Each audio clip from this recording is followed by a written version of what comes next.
Bem, pessoal, nós vamos dar início à disciplina de Física Fundamental 2. O material apresentado aqui é parte do livro Cias e Mass, 12ª edição, da editora Pearson.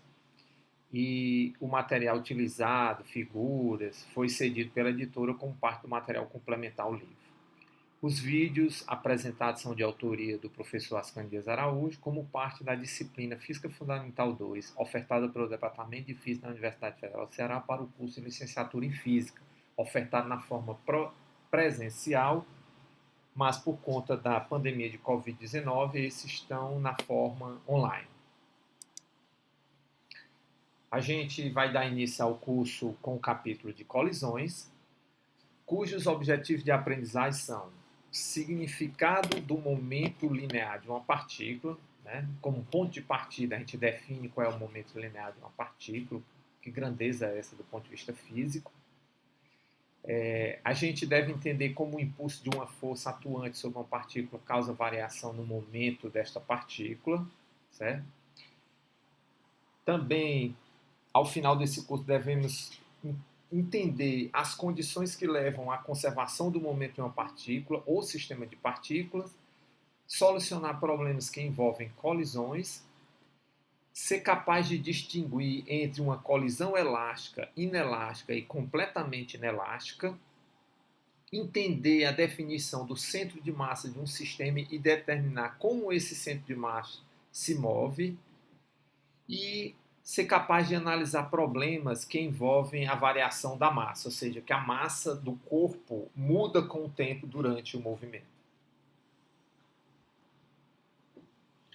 Então, a ideia de colisões, ela por si só já está presente no dia a dia das pessoas, né? O caso mais comum que a gente tem convívio no dia a dia são as colisões entre carros, automóveis, né, que ocorrem no deslocamento diário das pessoas na cidade, né?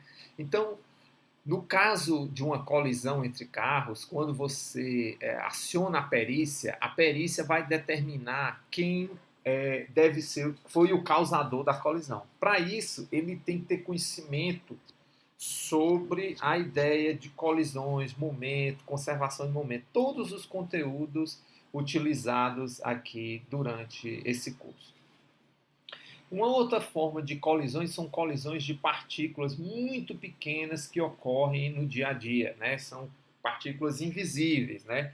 Que aqui a gente está vendo nessa figura aqui, bem muito bonita, colisões de partículas que emitem luz, né? Aqui no caso emite luz dentro do espectro visível. Mas existem colisões de partículas, né? Como ocorre nas reações nucleares, nos reatores nucleares, né? Que esse aqui é a ideia de um reator nuclear, né? Você tem uma fissão, um produto de uma fissão, essas partículas que se partem são arremessadas, colidem com a água, né? Que é o moderador, onde o reator nuclear está envolto por água, essa água aquece e do aquecimento dessa água é tirada energia elétrica, né? Tá certo? Então isso aqui também é objeto do nosso estudo, colisões a nível nuclear. E outro exemplo é o caso, né, que não é bem-vindo, mas o caso das colisões entre aviões, que foi o que aconteceu há um tempo atrás entre um avião da Gol e um Legacy, né, que ocorreu sobrevoando a Amazônia. Os dois aviões se chocaram porque, por conta de um equívoco, o controlador de voo colocou os dois aviões numa rota. Eu acho que se você deixasse os aviões voando aleatoriamente, era capaz de nunca ocorrer uma colisão desse tipo. Mas por conta que o cara colocou os dois na mesma rota, como essas rotas e os equipamentos são bastante precisos, eles acabaram por colidir. Tá certo? Então, esses aqui são exemplos gerais de onde é que você pode encontrar aplicações do material que a gente vai estudar nesse capítulo, que é sobre colisões. Então a gente inicia momento linear impulso, né? A primeira grandeza que a gente tem que definir nesse curso é a grandeza chamada momento linear. O momento linear é um vetor, certo? Com essa característica aqui, certo? Cujas suas componentes é a massa vezes a velocidade da partícula. Ou seja, o momento linear é uma grandeza vetorial definida como sendo a massa vezes a velocidade da partícula. Como a massa é um escalar e v é um vetor, então P é um vetor, né? Você tem um produto de um escalar vezes um vetor. Então, o momento linear de uma partícula é a sua massa vezes a sua velocidade. Perceba que o momento ele é diretamente proporcional à massa e diretamente proporcional à velocidade. Então, uma partícula com uma massa pequena e uma velocidade muito grande pode ter um momento da mesma ordem de que uma partícula com uma massa muito grande e uma velocidade pequena, certo? Porque o momento é diretamente proporcional à massa e à sua velocidade. Então, o momento é definido dessa forma, é um vetor, e a gente tem uma grandeza classificada como impulso. O impulso é definido pela força que atua sobre uma partícula, multiplicado pela variação no tempo, né?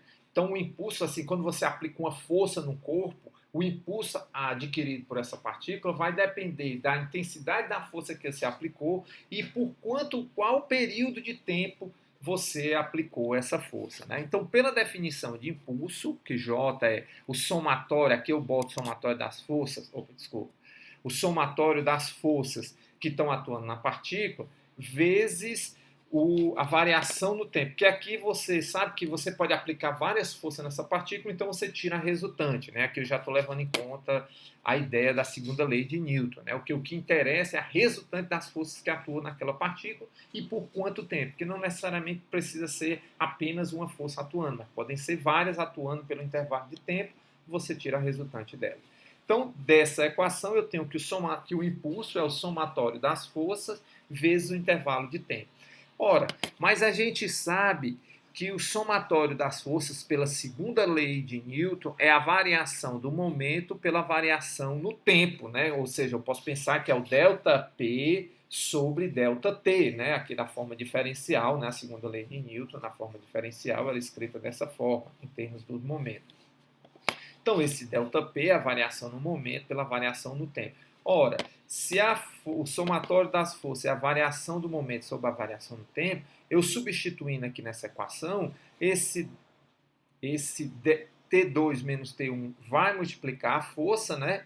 Então, a minha ΔF vai ser somatório das forças é T2 menos T1, que é igual a P2 menos P1. Ou seja, olhando para essa equação e utilizando a segunda lei de Newton, a gente encontra que J, que é o momento, o impulso é exatamente a variação do momento. Ou seja, quando você aplica uma força, essa força variou no tempo, ou seja, a quantidade que o seu momento linear mudou é exatamente igual ao impulso aplicado por essa força, certo? Então, isso aqui, J igual a P2 menos P1 é o que a gente conhece como teorema do impulso-momento linear.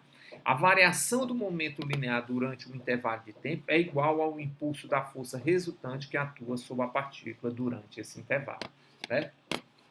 Então, aqui a gente, nesse primeiro e segundo slide, a gente definiu o que é o teorema do impulso-momento linear. Agora a gente vai fazer algumas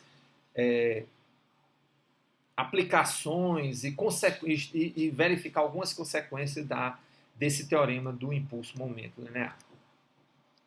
O primeiro deles, né, é que esse impulso, né, ele pode ser expresso como sendo uma área de um gráfico cujo eixo y é as forças, no caso aqui o somatório das forças em x, fazendo para uma componente, e o eixo x é a variação no tempo, né? Então esse impulso é exatamente a área dessa figura, né? Então, num gráfico força contra tempo, o impulso é exatamente a área delimitada pela essa curva, tá certo?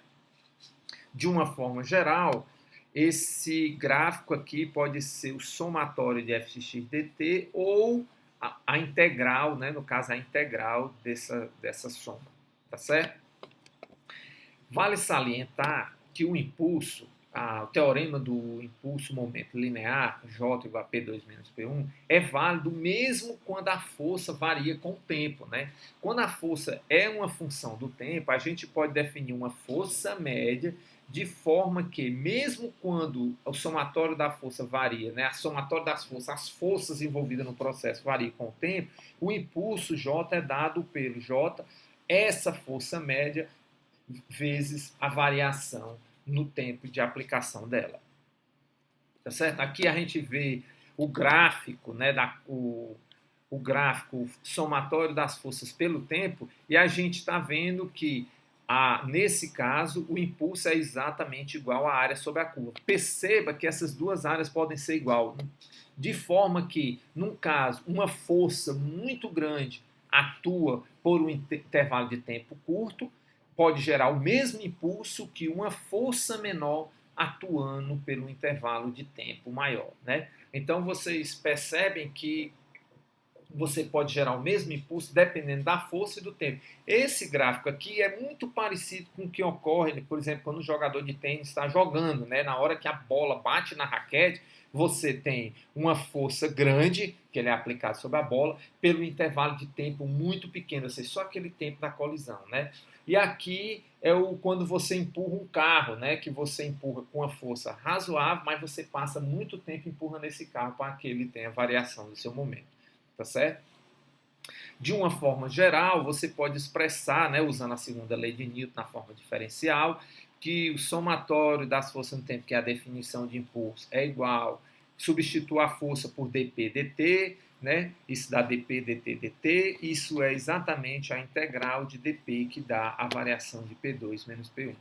Né? A definição geral do impulso é exatamente a integral do somatório das forças dt para uma força geral que depende do tempo. Se essa força depende do tempo, você bota a forma funcional com que ela depende do tempo e faz essa integral. Aqui eu tenho um exemplo, né, de um lançamento de uma partícula, né, cuja força que o arremessador está colocando nela pelo um determinado intervalo de tempo, né? A energia cinética obtida pela bola, né, que a gente já estudou, que é o trabalho, é igual a força vezes o deslocamento, e o momento linear obtido pela bola, que depende da força. Seja, a bola está parada no início, você aplica uma força pelo ΔT, e essa bola sai com um certo momento e adquire uma certa energia cinética nesse instante que ela sai da velocidade igual a zero para uma velocidade v, que é caracterizada dependendo do impulso que você aplicou nessa bola.